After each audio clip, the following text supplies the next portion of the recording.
Toujours dans la perspective de la lutte contre la cherté de la vie, le ministère des Transports a échangé, ce mardi 12 juillet 2022, avec les transporteurs de Yopougon.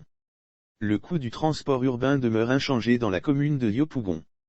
Coût du transport à Yopougon selon Diaby Ibrahima, directeur général du Haut Conseil du patronat des entreprises de transport routier de Côte d'Ivoire, HPETRC, le coût du transport urbain est maintenu à 250 FCFA sur l'ensemble des lignes de la commune de Yopougon.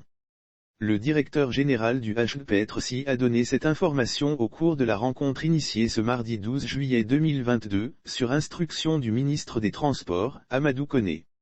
Les changements des coûts du transport observés au niveau de certains transporteurs sont qualifiés d'actes isolés. Cette concertation placée sous le signe de la lutte contre la cherté de la vie dans le secteur des transports a réuni à la salle de conférence de la Direction Générale des Transports Terrestres et de la Circulation, DGTTC, 6 au 3e étage de la Tour C au Plateau, une délégation du ministère, la Direction Générale du Haut Conseil et les principaux acteurs du transport communal.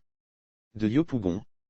Lire aussi face aux Ivoiriens / Patrick Hatchi rassure, la cherté de la vie est un défi qu'on va surmonter, à la fin de cette réunion, dans une déclaration lue par Diaby Ibrahim, au nom des transporteurs, ce dernier a qualifié les changements des coûts du transport observés au niveau de certains transporteurs d'actes isolés. Envolée des cours du baril de pétrole selon le directeur général du HPETRC, toute augmentation du tarif des transports en Côte d'Ivoire a toujours fait l'objet d'une concertation préalable entre le gouvernement et les organisations professionnelles des transporteurs. Il a terminé son propos en confirmant que le secteur du transport routier n'a pas connu d'augmentation avant d'annoncer l'envoi de plusieurs missions sur le terrain. Le directeur général des transports terrestres et de la circulation, DGTTC, Lucien Tassé, qui présidait la séance, a expliqué que cette rencontre fait suite à plusieurs dénonciations de la hausse des tarifs du transport communal par les usagers de Yopougon. Les produits pétroliers au niveau mondial ont connu une tendance à la hausse en raison de la crise entre la Russie et l'Ukraine, une situation déplorée par le collaborateur du ministre des Transports qui a demandé que des solutions urgentes soient proposées pour endiguer ce phénomène et mettre un terme à ces tendances haussières.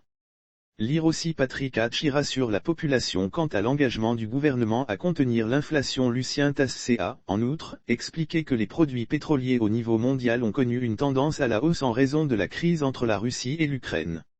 Ajoutant que le gouvernement, dans sa volonté de préserver le pouvoir d'achat des ménages vivant en Côte d'Ivoire, a consenti des efforts à hauteur d'un montant de 200 milliards FCFA pour soutenir le coût du carburant, notamment le gazole à la pompe.